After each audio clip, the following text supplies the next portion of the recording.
Okay, good afternoon, everyone.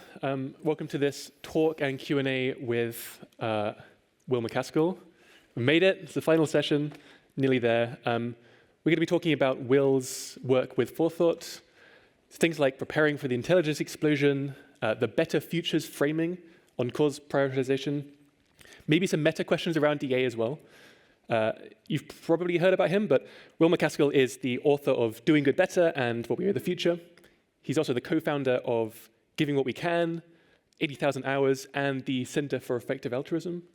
And he's now a senior research fellow at Forethought, which is this relatively new research org. Will's going to speak for a few minutes, and then we'll do a Q&A afterwards. So as a reminder, if you have questions for Will, there should be a way, I think, of submitting them on the Swapcard app, if it's working today. And Will is also going to be doing office hours immediately after this session in Aurora 16, wherever that is. So you can follow up there if you want. OK, please join me in welcoming Will MacAskill to the stage. This is mainly a Q&A session, but I'll speak for about 10 minutes. The topics we'll be talking about are effective altruism and AI, and I will mainly talk about that. And the particular question I want to address is this idea of whether AI safety will or should eat EA as a movement, which I'm going to represent by this little fellow. Unsurprisingly, I'm going to argue no, but I think it's an important issue that we, it comes up really quite often as a worry people have, and I think it's something we should talk about. So what is the case for thinking that, OK, well, just all of the resources that we currently have in EA should all just go to kind of AI safety? What's the case for the kind of yes position there? Well, there's a few things at least.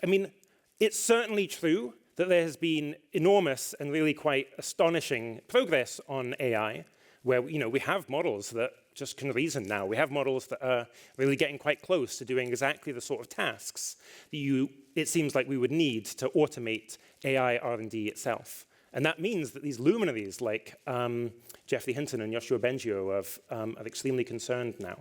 I do just think that means an increased allocation of labor to issues that are particularly arise on an AI-centric worldview just does, in fact, make sense. I also think the arguments are strong enough that at least everyone at least should be engaging with them, taking it seriously, the idea that you might have really quite transformative changes in the world as a result of AI, and really potentially quite soon, too.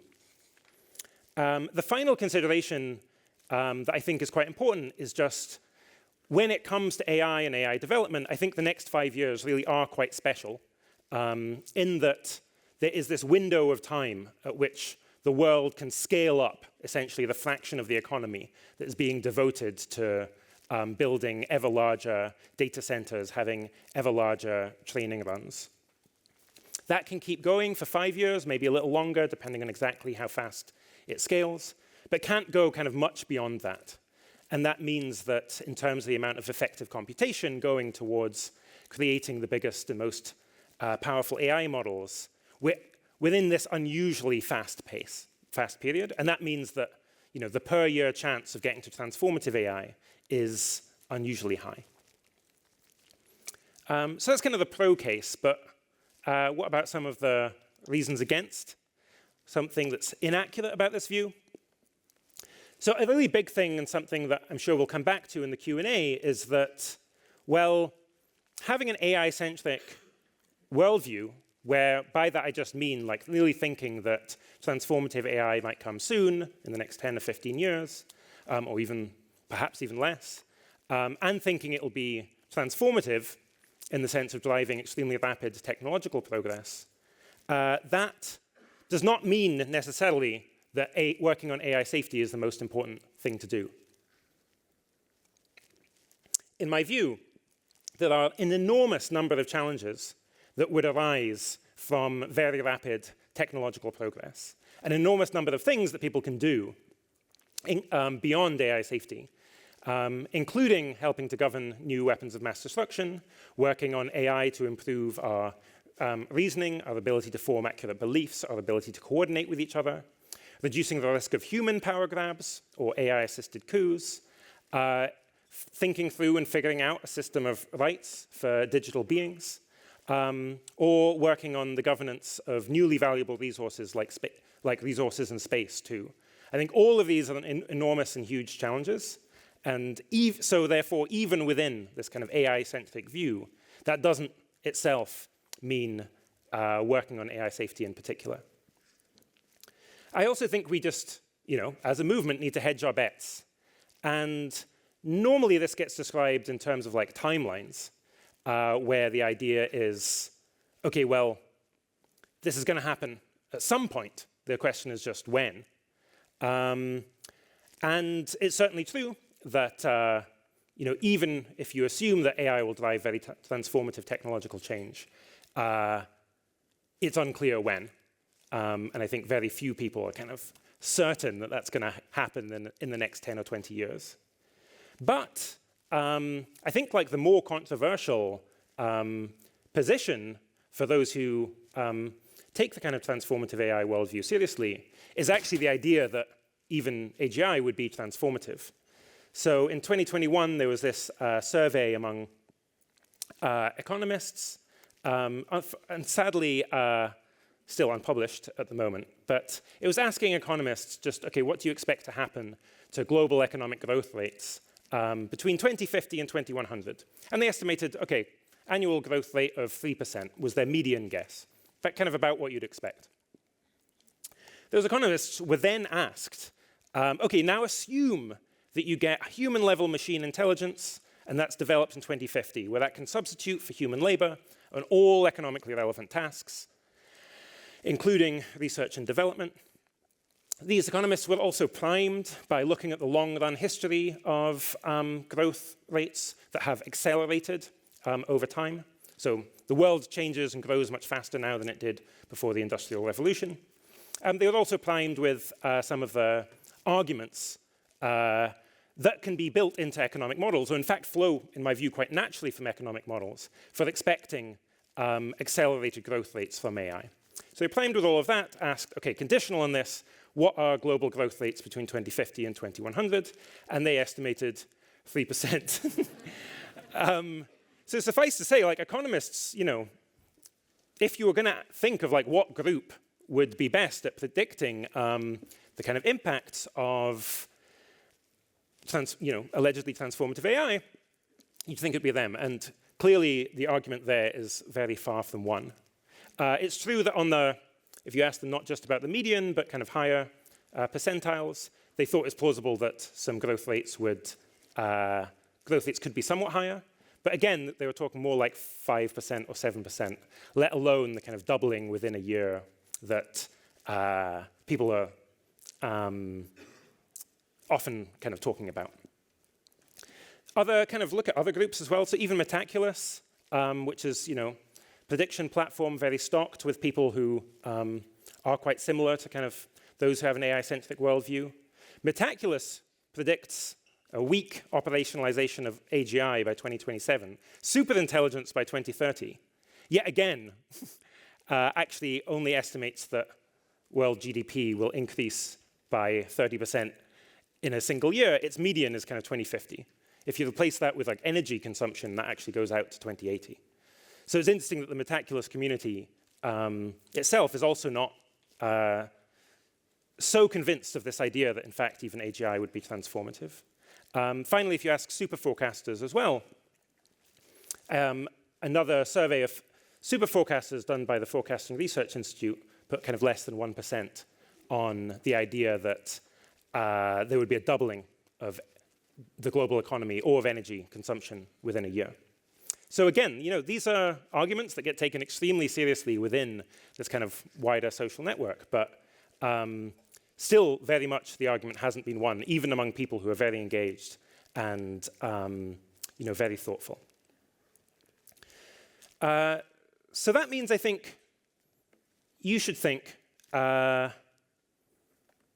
look, there's at least very reasonable perspectives on which actually this isn't going to turn out to be the big transformative thing that kind of many people think. But even if you do, even if you actually are quite convinced by the arguments, still might well be a comparative advantage to work in kind of longer timeline scenarios.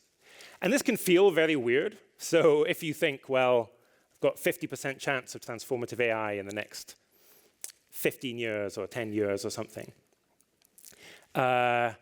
If you then decide to work on something that has like a payoff over like longer timelines, you might kind of feel like you're this person or something. It feels very strange, like doing something if the risks, nearer term risks, are feeling very salient.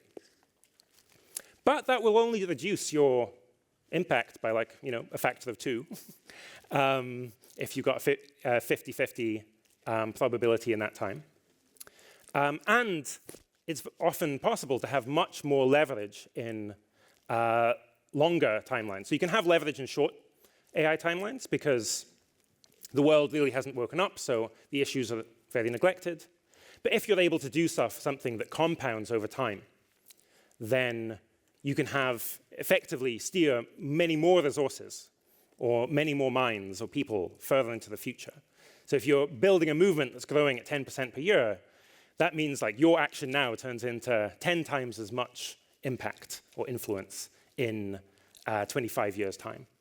So that's an opportunity for very big leverage, but in those worlds in which there isn't major disruption in the coming decades. Okay, so how should we think about this instead? Well, a couple of years ago now, there was an excellent forum post by Tom Barnes, who kind of addressed this worry. And he said that, look, this is kind of how the EA movement started off, with, overlapping with these existing communities of global health and development and with animal welfare. But those communities and movements, they kind of had their own identity. In contrast, issues around AI, in particular AI safety, was more kind of birthed out of effective altruism, broadly construed, like very broadly construed, to include early work of Nick Bostrom and Eliezer Yudkowsky and others in that vein. And that meant it felt kind of very different. There was more of like an uneasy relationship there, because EA was essentially pregnant with this growing movement. And so I actually did try to ask the LLMs to create an image of me with EA as some sort of like animal in labor, giving birth to like AI safety as a movement. And they all refused, even Grok. So I'm sorry that you've got these Venn diagrams instead. So this was kind of the state of play a couple of years ago. And the worry was just, okay, well, if AI just safety keeps growing and EA is the same size, and it just kind of gets taken over. And there was discussion, including that I participated in, and it seemed like really what would be best is if that spins off as its own movement, its own or network, or whatever you want to call it, that can again stand on its own, that EA interacts with, but is not identical with, so something more like this. And it was helpful for me to kind of reflect on this a bit, because I think this is in fact what has happened. That now there's this whole set of like institutions and networks around, like based around that is able to kind of stand on its own. And I think honestly that's just a very good thing. And in fact, I think it gives EA this great new opportunity. In fact, a bunch of whole new opportunities for EA to kind of reassert itself now that AI safety is a distinct movement, and actually just reassert some of the principles that guide it. So I see effective altruism as trying to do for the pursuit of good what science did for the pursuit of truth. In the context of a world that transitions to increasingly advanced AI systems, some of those principles become extremely important. So the idea of being extremely truth-seeking.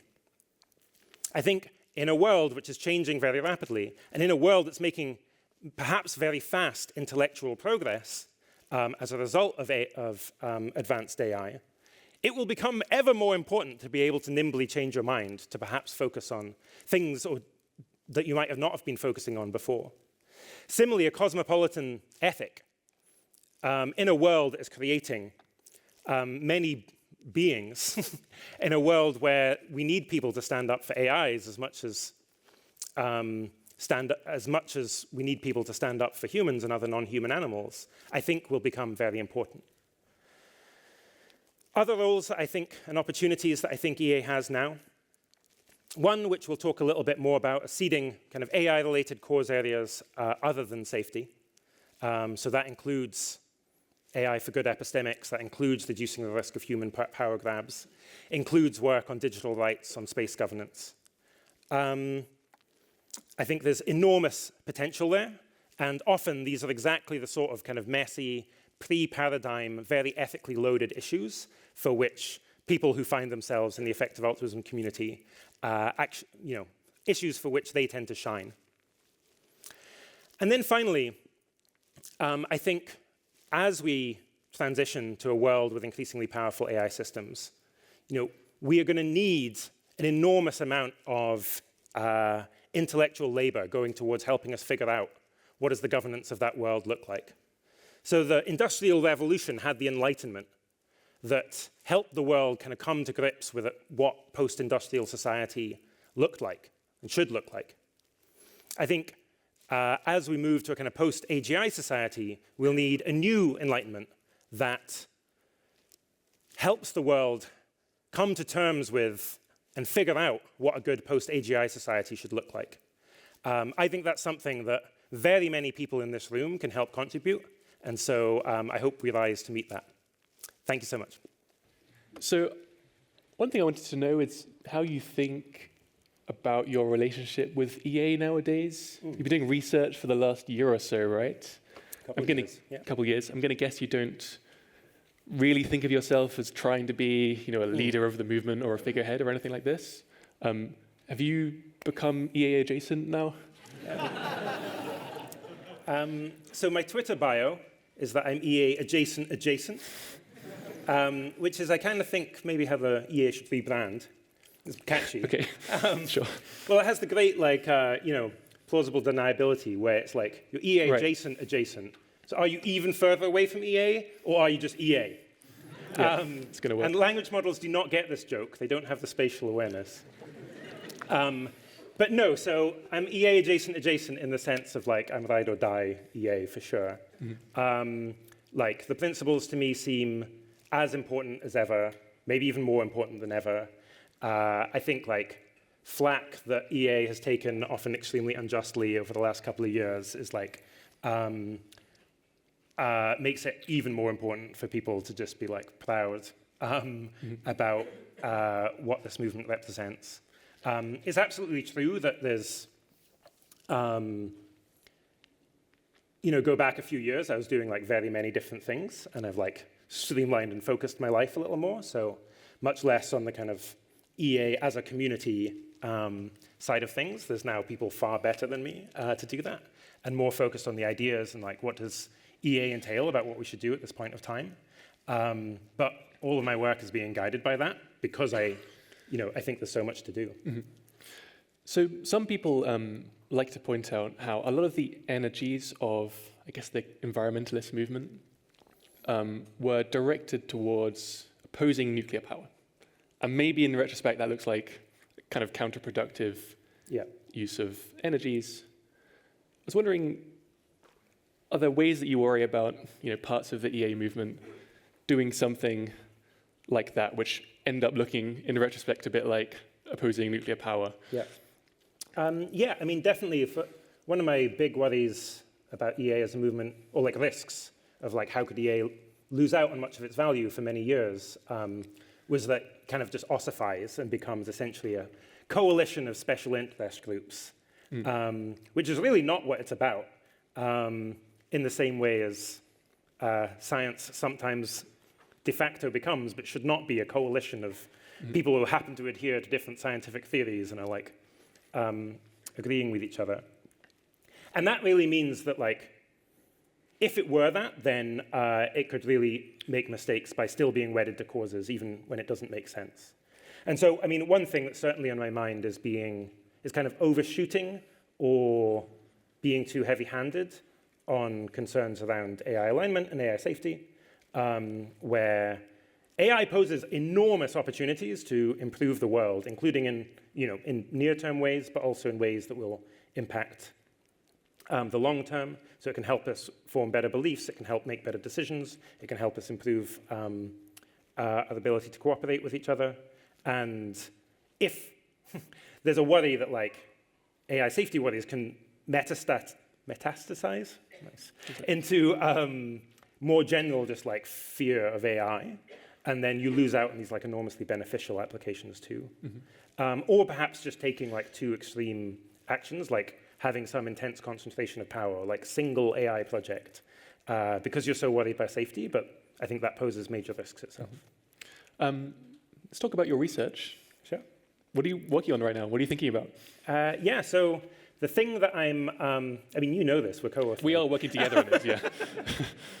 Have you forgotten? So writing an essay series called Better Futures Essay Series, which is, here's the underlying ideas, for those of us trying to make the long-term future go well, the classic thing to focus on is avoiding risks of catastrophe, where you might think of that as, scenarios that achieve approximately zero value in the future, zero or not very much. But there's a different perspective you could have, which is, well, rather than just getting to an okay future, can we try and ensure that we get to the best possible future we can, or something approaching that? I think there's a bunch of arguments for thinking that, yeah, actually that is the mindset we should really take, and that work to move us from mediocre to futures that achieve a significant fraction of all possible value, that's as important as avoiding these catastrophes. And so the essay series works through that, going both, a couple of philosophical investigations into that, in terms of well, how good a future should we expect to get by default? And those are the essays I'm co-authoring with Finn. And then also some moving in the more applied and practical direction of asking, well, will this actually have a long-run impact? And if so, what are the things we should be doing? Great. I've got to say, I'm very skeptical of that. You might think, if we do solve these pretty big problems around misalignment, around takeover, around the kind of X-risk side of AI outcomes, then we'll have these AI systems that are doing what we want them to do, and we can just ask them to figure out all these slightly more galaxy brain sounding questions. So can't we really just defer these things, and can't we really actually hope for a very great future if we just sort the really worst case problems out? Yeah, so I think that argument has a lot of merit in many cases, where I think, if there's something that's just going to, get addressed by default, then you should bear in mind that taking transformative AI seriously means there's going to be enormous quantities of very high-quality intellectual labor coming after that point. But there's a whole bunch of reasons why you might want to do stuff now.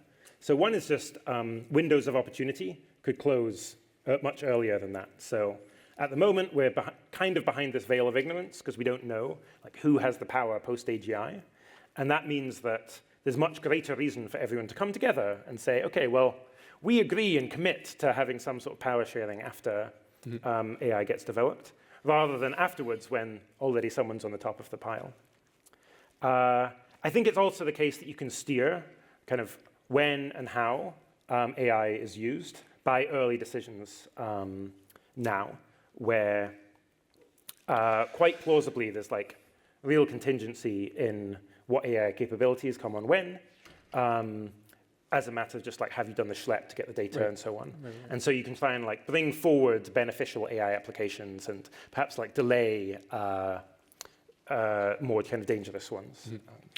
Just seeing there's loads of questions on Swapcard. Yeah, should we let's do it? Let's do it. Someone asks, in the diagram that you just had on the slides, there are 3 cause areas: global health, animals, AI. Yeah. And this person is saying with the threats to democracy worldwide, and maybe added risks of kinds of lock-in from AGI, do you think that maybe this kind of extra space of preserving democracy or liberalism really deserves to be kind of on that slide along with the other cause areas? Yeah. That slide is definitely not meant to be an accurate map of all of EA where there's very, very many different cause areas in EA. And I actually do think, like, I was talking about an AI-centric worldview doesn't mean AI safety. One of the big worries that I have is human power grabs. I think the probability times this value of them is comparable to loss of control to AI systems themselves. And coming out of Forethought, there's been a paper by Tom Davidson and Lucas Finverden and Rose Hagstar, really trying to analyze that and identify what are the levers we could have to ensure that AI doesn't effectively become this like super powerful weapon to help concentrate power. And then I basically agree, though I have less of a good understanding of like what levers you can have for non-AI kind of worries about erosion of democracy too. Here's a question. Beside the usual EA values, what values would you put forward as part of this new enlightenment you were describing at a time of fast AI progress? Oh, that's a great question. Yeah. I mean, there's values. The first things I thought of were things that aren't really that relevant to AI, but things I would say anyway, like kindness, good citizenship. Maybe like, yeah, over time, I kind of want to emphasize them even more, where, in CEA's kind of guiding principles and values, we're really trying to point to what's distinctive, whereas I think people don't appreciate that we're like focusing on the distinctive parts rather than, people will interpret you as giving like this global kind of worldview.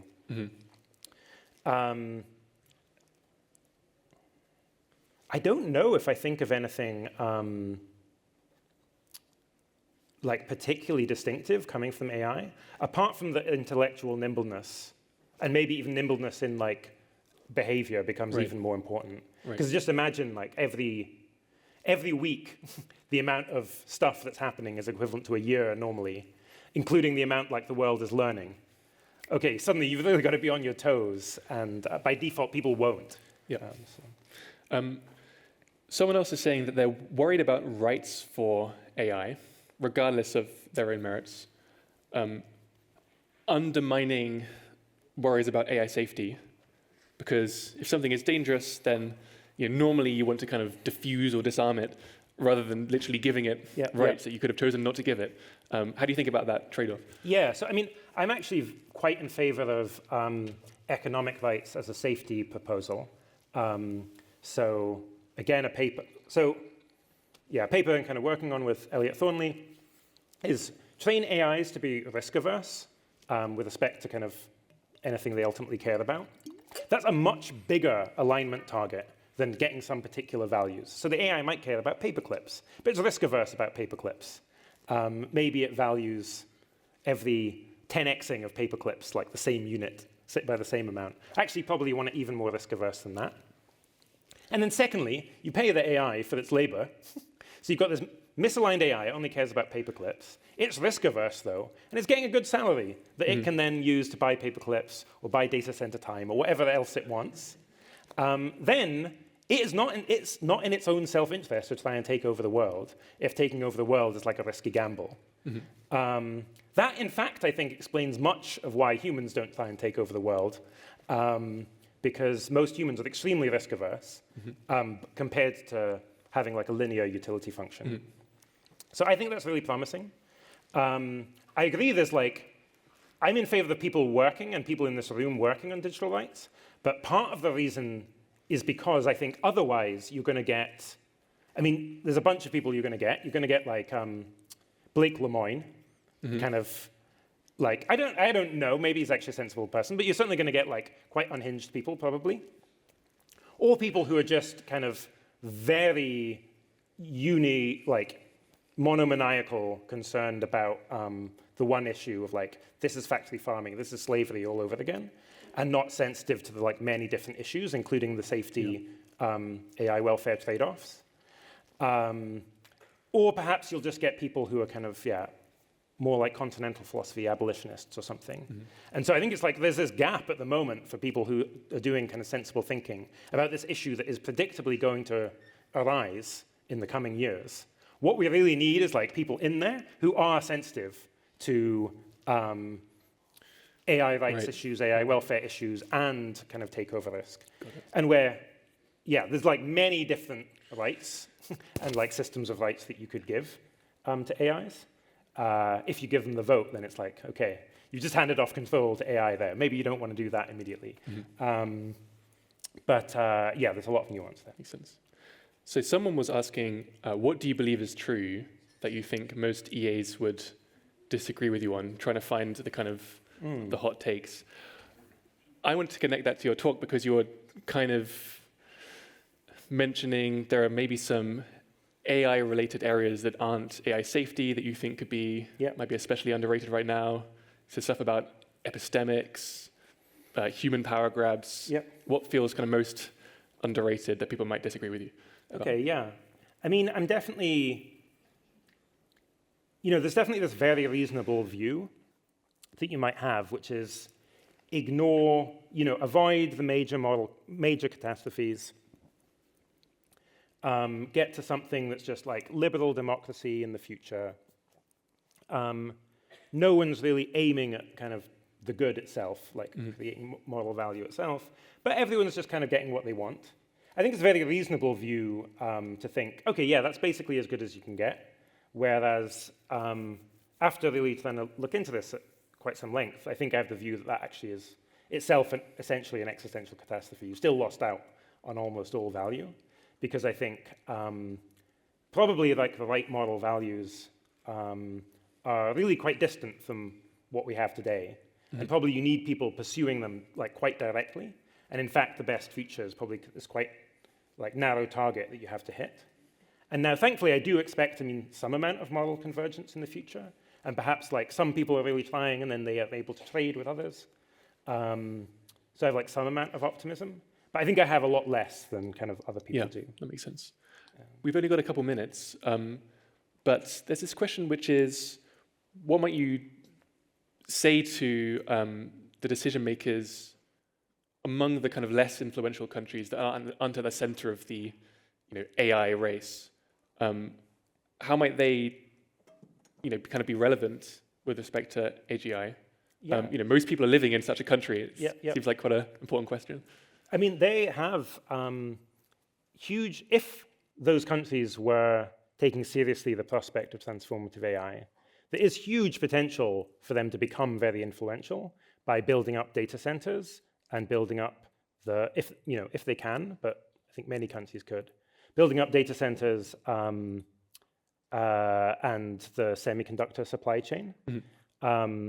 So I'm very keen for kind of democratic countries that are not the US to get woken up to like the power of transformative AI and actually start, when they don't, start building up aspects of their the supply chain. Because there's a very plausible world where it's just the intelligence explosion happens in the US. The US is essentially the world government. You've got one person at the head of that. Democracy and AGI is quite an unstable situation.